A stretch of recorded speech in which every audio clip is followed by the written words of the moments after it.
ఇమీడియట్గా మా డిమాండ్ ఏంటంటే పోక్సో చట్టం కింద ఆయన్ని అరెస్ట్ చేసి పోక్సో చట్టం ప్రకారం కఠిన కారాగార శిక్ష 20 ఏళ్ళ అబ్బాయికి పడాలి. అది మా డిమాండ్. ఈ మధ్య ఒక యూట్యూబరు ఇలాంటి మైనర్ మీద చేస్తే ఆయనకి 20 సంవత్సరాలు జైలు శిక్ష వేశారు, మీకు తెలిసే ఉంటుంది. ఆయన జైల్లో మగ్గుతున్నాడు. భార్గవ్ ఈ రాజకీయ అధికారాన్ని ఉపయోగించుకొని ఆయన పోలీస్ డిపార్ట్మెంట్కి ఎంత అవమానం అండి.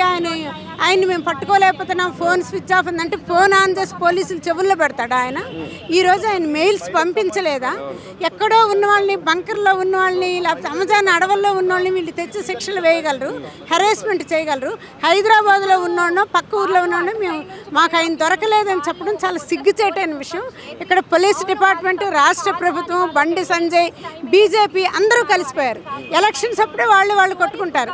ఒత్తప్పుడు మాకు ప్రమాదాలు ఉంటే మీరు హెల్ప్ చేయండి, మీకు ప్రమాదాలు ఉంటే మేము హెల్ప్ చేస్తాం. వాళ్ళందరూ బాయ్ కూడా డీజీపీని సీఎం క్వశ్చన్ చేసినప్పుడు డీజీపీ మేమంతా కూడా భద్రత దాంట్లో నిమగ్నం అయి ఉన్నాం, అందుకే మోడీ వచ్చిన కారణంగా అందుకే స్టేషన్ అంతా ఖాళీ అయిపోయిందని చెప్పి సమాధానం ఇచ్చారంట. ఎట్లా అనిపిస్తా ఉన్నది? ఒక పోక్సో కేసులో మేమంతా పోయి పీఎంకి భద్రత ఇస్తున్నామని చెప్పి ఆయన మాట్లాడినటువంటి సందర్భం అసలు దేనికి సంకేతం? అసలు పోలీసు శాఖకి మెజారిటీ డబ్బు వెళ్ళిపోతుంది. వాళ్ళు బార్డర్ సెక్యూరిటీ కావచ్చు, స్పెషల్ పోలీసులు కావచ్చు, పోలీస్ డిపార్ట్మెంట్ కావచ్చు, సెంట్రల్ పోలీస్ కావచ్చు, ఎంతమంది ఉన్నారు. భద్రతలో అందరూ ఇముడిపోవక్కర్లేదు. చాలామంది, వేలాది మంది పోలీసులు ఉన్నారు, డిపార్ట్మెంట్ డిఐజీలు ఉన్నారు, సిపిలు ఉన్నారు. ఇప్పుడు సిపి సుమతి కూడా మాట్లాడటం. మల్కాజ్గిరి కింద వచ్చిన సిపి సుమతి గారు ఆమె చాలా హీరోయిక్గా రాత్రి 12 అప్పుడు వచ్చి మేము గంజాయి తాగిన వాళ్ళు పట్టుకున్నాము, నగరంలో రక్షణే లేదు అని చెప్తూ ఈరోజు ఆమె ఎందుకు కామ్ అయిపోయారు? ఈ ఉమెన్స్ కమిషనర్ ఎందుకు కామ్ అయిపోయారు? ఈరోజు కాంగ్రెస్ ప్రభుత్వం ఎందుకు కామ్ అయిపోయింది? ఇదంతా మనకు తెలుస్తుంది ఏంటంటే దొంగలు కలిసి ఊళ్ళు కొట్టుకోవడం అన్నట్టు.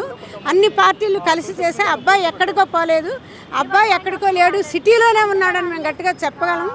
ఆయన మెయిల్లో పంపుతున్నాడు. 2 రోజుల తర్వాత నేను పోలీస్ స్టేషన్కి వస్తానని చెప్పాడు.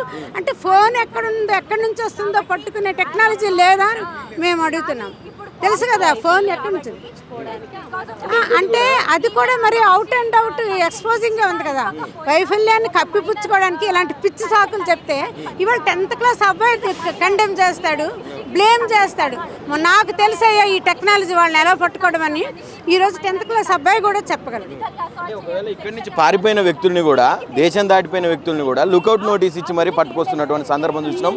సోషల్ మీడియాలో ఒక రీట్వీట్ చేసినందుకు, ఒక పోస్ట్ చేసినందుకు లుకౌట్ నోటీసులు జారీ చేసి తీసుకొస్తా ఉన్నట్టు సందర్భం ఉన్నది తెలంగాణ పోలీసులకు, ఇదే కాంగ్రెస్ ప్రభుత్వంలో. మరి ఈయన మీద ఎందుకు ఈ లుకౌట్ నోటీసులు కావచ్చు, అసలు ఇక్కడ ఉన్నటువంటి ఆయనను కూడా సెర్చ్ చేయకుండా ఉత్తగానే లేడు అని చెప్పడం కావచ్చు, ఇదంతా ఎట్లా చూస్తారు?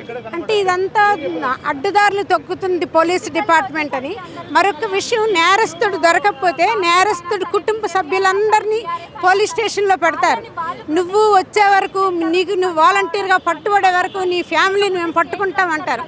వాళ్ళని రకరకాలుగా హెరాస్ చేస్తారు వాళ్ళు. కాబట్టి దొరకకపోవడం అనేది ఇది out and out police department expose అయిపోయింది.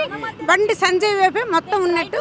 దానికి దిశానిర్దేశం కూడా రేవంత్ రెడ్డి ప్రభుత్వం చేస్తుంది అనేది కూడా ఫైనల్గా ఆయన అసలు మా క్లయింట్ క్రిమినల్ కాదని చెప్పి ఆయన తరపున న్యాయవాది నిన్న వాదిస్తూ ఉన్నాడు. ఏం చెప్తారు? మరి న్యాయవాదులు వాళ్ళు ఎందుకు పెట్టుకుంటారు? వాడే ఒప్పుకున్నాడు అమ్మాయితో తిరిగానని, క్లోజ్గా ఉన్నామని. ఆ ఫోటోలన్నీ వాడు వైరల్ చేశాడు. వీళ్ళు ఎవరు చెప్పడానికి ఆ అబ్బాయి విక్టిమ్ అని అనడానికి?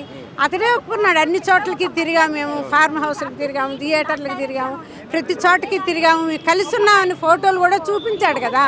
వీళ్ళు ఎట్లా చెప్తారు? మరి ఎట్లా చెప్తాడు?